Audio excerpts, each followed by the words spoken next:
With all the relentless Westminster drama, it's easy to forget that the collapse of Johnson's government and the vacuum that it leaves behind will have a very real effect on ordinary people. Money saving expert Martin Lewis has appeared on Newsnight, where he issued this stark reminder. Let's be plain, it is going to be a very, very bleak winter. You're talking, with some of the debt charities, 35% of people who go in after they've had their debt counselling are still running a negative deficit budget, so they can't afford to pay, even when everything's been cut by the experts from them. And we are getting close, I have said this before, to a position of civil disobedience in this country, civil unrest, not riots. I mean, civil disobedience, you mean in terms of people refusing to pay their bills? We've had it in Ireland where people refused to pay their mortgages in the past. I don't think we are far away from that position. The government was too late on the cost of living crisis with its previous interventions. The one that came from the Chancellor recently wasn't too bad. But I just give a warning now. You cannot spend too long on this. We have a genuine catastrophic crisis hitting 10 million people, potentially moving into severe levels of poverty. We haven't got enough time to deal with this. We need to get this dealt with and get it sorted before winter comes. That was pretty powerful and impassioned stuff. Now, Lewis has admitted that he made a mistake there. To clarify, people in Ireland didn't refuse to pay their mortgages.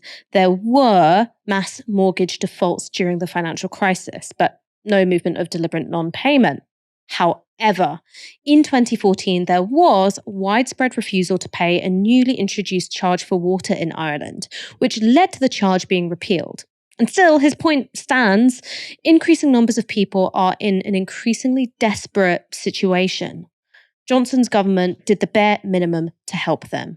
And now that there's no effective government, it looks like it's only going to get worse. So, Michael, do you think that Martin Lewis is right? Do you think we could be looking at civil disobedience ahead? In terms of civil disobedience, it is quite interesting that we're about to have, a summer of strikes. We've already seen some, and we've seen that, for example, the RMT and Mick Lynch really captured the imagination of the public. So these are strikes which are both, committed. These are people who, quite rightly are not willing to refuse real-term pay cuts. And you've got a public who are quite sympathetic to that, because most people are experiencing a situation where we're being told both by bosses, but also by Labour and the Tories that we've got to accept real-term pay cuts, right? So there is no leadership coming from Westminster, and there's going to be even less because there's going to be a lame duck Prime Minister for the next 2 months.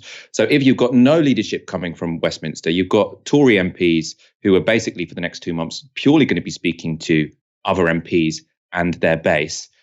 They're not going to be talking about the cost of living crisis because that doesn't interest MPs and it doesn't interest their members. So I do think you are going to have a real vacuum of sort of, leading public opinion when it comes to Westminster. And that will put that leadership role in the hands of trade unions. It could put it in the hands of the Labour Party, but they're obviously not going to bother doing that, right? So I do think that this is a very ripe time for civil disobedience and, especially strike action. I do think, though, it is so refreshing to see Martin Lewis on television make these kind of points, because obviously, Newsnight, you just got constant political commentator talk to political commentator. What does this guy in Westminster think? What does this guy in Westminster think? Who's thinking what, et cetera, et cetera, et cetera.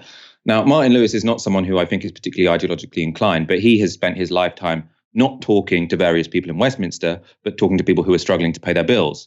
And so that does put him way more in touch with what is going on in this country than the people he was sitting next to. And I think it's telling that he speaks with so much more passion and so much more conviction than the rest of them. Obviously, we only showed you him in that clip, but the rest of them did not, you could imagine, speak with the conviction that he did. And I do think that it would be so much more useful if our news media spoke less to lobby journalists who walk around Westminster and are now all patting themselves on the back because, we brought down a prime minister because there was a splash in the Sun about Chris Pincher allegedly pinching someone, right? And now they're all like, this is holding power to account. That's not holding power to account. That's playing some role in the replacement of one guy by another guy who are going to be relatively insulated from the struggles that people are going through right now, because all anyone wants to talk about is Boris Johnson versus Priti Patel versus Sajid Javid versus Michael Gove. This stuff is, I find it entertaining. And I think, we often try and cover this in a way where you sort of are allowed to look at some of it in sort of, the light-hearted way that I think it should be taken. I love watching these terrible people fight like rats in a sack.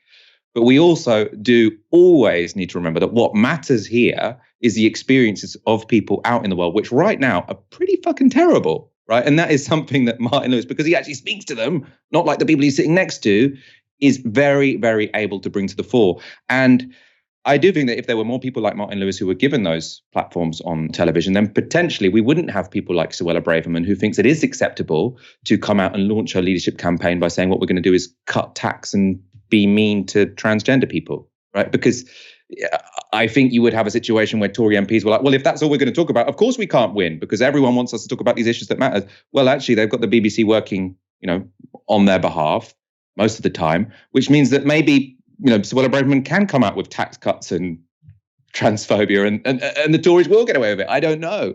But they wouldn't if there were more people speaking with that passion and people who spoke to ordinary people all the time instead of people who just hang out near the House of Commons. I mean, one of the things that I was thinking when I was watching Martin Lewis is that it's really important to have leaders, of course, and people who are able to make media interventions in a way that reflects the experiences of people in the country. But I'm always really wary of thinking about politics as some kind of spectator sport where you cheer for a team and you want them to do well, but it's got nothing to do with you. And that's what I think the really critical point about civil disobedience and, of course, trade union mobilization is truly about, which is that politics isn't a spectator sport. The fact is that people in this country have been systematically disempowered. Their ability to collectively organize, to participate in trade unions, or to take extra parliamentary forms of action has over decades been, really quite corroded.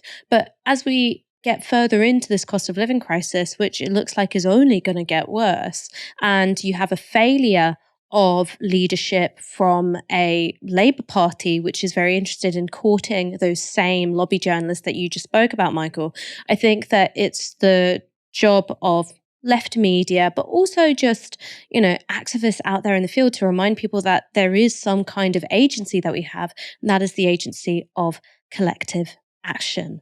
All of us here at Novara Media are working harder than ever to keep scrutinising establishment politicians and the media barons who protect them.